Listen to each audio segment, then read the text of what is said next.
Today, we're going to talk about more reasons why cardio sucks for weight loss. Now, I made another video about 3 reasons why you shouldn't do cardio for weight loss, and I got some negative comments. Someone said, I lost 100 pounds with cardio.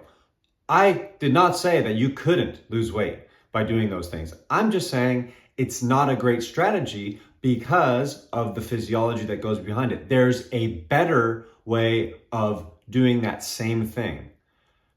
No problem with doing cardio. You can do it. All I said that there are all these risks with it and that. So again, what I want to clarify why it sucks is it doesn't mean that you can't do it. It just means that you're going to put a lot of time and effort into it, and there's going to be other things that go on. So let's talk about what these other things go along with it, because maybe I wasn't clear enough about the physiological mechanisms of why these things work and don't work. Again, they still work, but there's caveats to it. So metabolism, the metabolic efficiency, your body over time, when you are doing these cardio activities, is going to slow down your metabolic rate. Now, what happens when you stop doing your cardio? If you don't continue doing your cardio after that, what then happens? You will, if you don't change anything with your diet, you will gain weight back. You've seen this, you know this. There's this show called The Biggest Loser where these people go on crash diets and they go on crazy amounts of exercise and then they gain it all back. You've seen this maybe with yourself. You've done an exercise program. You've signed up for an 8-week course. You worked out like a banshee, went nuts with it. You did a bunch of cardio. You lost weight. I didn't say that you couldn't lose weight. You lost it. It works. And then what happens? You go on vacation, you gain it all back. You get injured, you gain it all back. You stop doing it because it's hard and it's annoying and you have to put out more intensity and more time. And then what happens? You gain it all back. So what I'm trying to say is if you want to lose weight and keep it off, weights and diet are the way that you're going to do it. Better strategy. Now, if you want to continue doing cardio for the rest of your life, by all means, that's fine. That's different when it's a preference where you enjoy the activity. I talk about cardio activities being so beneficial. Cardio, imagine playing sports and having that camaraderie and the social aspect of things. That's so important to your overall mental health. So these things are great. The mental side of things, of getting out into nature and moving and walking, they're good for not just, I'm not talking about weight loss. These are good things for your body. They're very, very good. But in regards to weight loss, they are not the best strategy. That's just physiology. We can argue all day about that, but I'm going to, again, direct you to physiology. It's not my opinion. So I apologize if I sound like I'm coming from this high and mighty place. It's just the facts. Now, can you get results by doing cardio? Of course you can. But again, if you want to keep that weight off because you don't want to affect your metabolism in a way that is negative over time by having to do that same exact regimen every single day or increase the activity over time, what you can do is you build the muscle, and the metabolic muscle tissue is metabolic tissue. It's going to increase your metabolism. It's going to allow you to eat more food down the line. So that's why it's a better strategy in the long term, because you're actually going to have more metabolism while you sleep. Well, even if you don't do cardio, even if you do get sick for 2 weeks or go on vacation for 2 weeks, it doesn't matter because you have that tissue built on you. And so the strategy of the diet, people talked about people don't have the discipline or the ability to count calories and to look at things like that. And I thought it was an insulting comment saying that people who are overweight can't do this, but yet they can take an hour a day out of their busy schedule to do cardio, but they can't spend time doing this with a label and turning it over and going, oh, this is how many calories are in something? I don't know. Now, yes, I have food addiction, so I understand how hard it is to stop yourself from eating things. Okay, none of this I said is something that you might be able to do all alone. None of it I said is easy. It's all hard. It's all challenging. I'm saying the easier, softer way, the way that is going to get you the best results is through diet, dietary changes, nutrition, and lifting weights. Another thing that was brought up was, lifting weights is dangerous. If it's done properly, it's the safest form of exercise.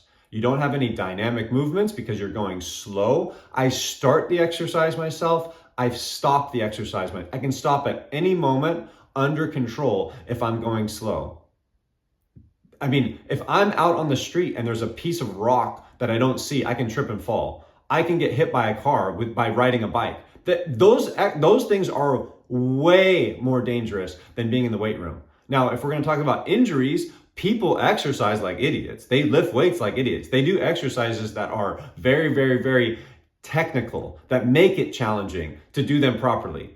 That's not what I'm talking about. Okay? So when we use these broad terms of lifting weights, yeah, we can argue about this stuff all day. I apologize for not being more specific about what I'm talking about. My video would be 4 hours long if that's what it was. But what I wanted to talk about again is just that the fact that these things, they all work, but there's a better strategy. And it goes back to the physiology. It's not my opinion. If it was my opinion, I would be saying, it's my opinion. I'd be saying, hey, in my opinion, I believe that this is the best way. No. It's just how it is. Now, can you lose all that weight? Of course you can, but I would try to tell you, hey, you can dig a hole with a cue, all right, a pool cue, right? I can dig a hole with a pool cue, right, with a very pointy end. I could do that, right? I could also use a shovel that has a nice big spoon at the end that I can then shovel stuff out and use it. Which one's more effective? That's all I'm saying. I'm trying to give people tools so that they can use it in their life and get results faster, or maybe not even faster, but more effective. It's gonna last. Now, the last point I want to make is about fat. Now, if your body isn't building muscle through the act of strength training, your body, when you lose weight, is not going to differentiate so much about fat and muscle. I made another video on this with protein. And when you just lose weight overall, most people, I would think, they don't just want to lose body fat. They don't just want to lose weight. They want to lose body fat. They don't just want to shrink their body and make it look the same. They want to have more muscle tone in their body. So when you strength train and diet, you're going to get that benefit because you're going to be building the muscle and the muscle's going to stay. Whereas if you do cardio, you will, once you make the first initial adaptation, if you've never done any exercise before, you're going to build muscle by moving your body and working some muscle. But there's going to be a limit because of those mechanical efficiency factors, like I talked about in my last video. You're going to get efficient at the activity and you're going to stop building muscle. You're going to stop. You're going to be efficient enough to do the activity. And then your body might even start losing more muscle over time because more muscle for cardiovascular activities is not a beneficial thing. It's a detriment to your results. If I want to move a box across the floor, do I want to move a heavy box or a light box? The lighter box is going to be easier for me to move. So your body will, yes, it will lose weight, but it will also lose muscle and it won't differentiate between the two. If you want to have the physique, and if you want to have the best health overall, then strength training and making dietary changes will create the best possible physique for you. It doesn't mean that cardio can't work, because like I just said, it will lose weight, but it will also not differentiate between the fat and the muscle. And what we want is we want to increase that metabolism by building the muscle and decrease the fat so that we have this nice healthy body and the rest of the body is functioning well as well, because the organs and everything else really benefit from the body not having that excess fat tissue. So, I mean, visceral fat, the fat that lines your organs, that is super, super detrimental to your overall health. And if we can lose that fat versus just losing the fat and the muscle, if we can really target more of that fat tissue in the body by building muscle through strength training, you're going to get all those hormonal benefits as well. And the body's functions, right? Liver, heart, spleen, all of that is going to function a lot better because it doesn't have those fatty deposits on there. So for me, again, the strategy that is based off of physiology is diet. Now, can you do the other things? Yes. I'm just saying that there's a better way, and you might want to look at that better way if we're going to talk and we're going to debate about these things and say that one strategy, I was basically called an idiot. Like, hey, you're telling people that they should do this, but they should. It's like, hey, you can skin a cat many different ways. Go ahead if you want to. Here's a better way. Here's a softer way. It's a way that you can, again, change your metabolism for the better over time so that if you do miss a day, if you don't do any cardio, you're going to be fine because you have your dietary, in check, and you have this muscle tissue on you that's going to help your metabolism versus hurting it when you constantly do all these cardiovascular activities. One last point, I know I said last point before, but another point is I see tons of people who do hundreds and hundreds of miles of cardio every single week, hundreds of miles. They run, they bike, they swim. It's called triathletes, and they're overweight. Some of them are overweight. So yes, you can lose weight to a point, but even when you're doing hundreds of miles, your body again is going to get more efficient at the activities, and it's going to hold on to what you have. It's not going to change because your metabolism is in a different spot.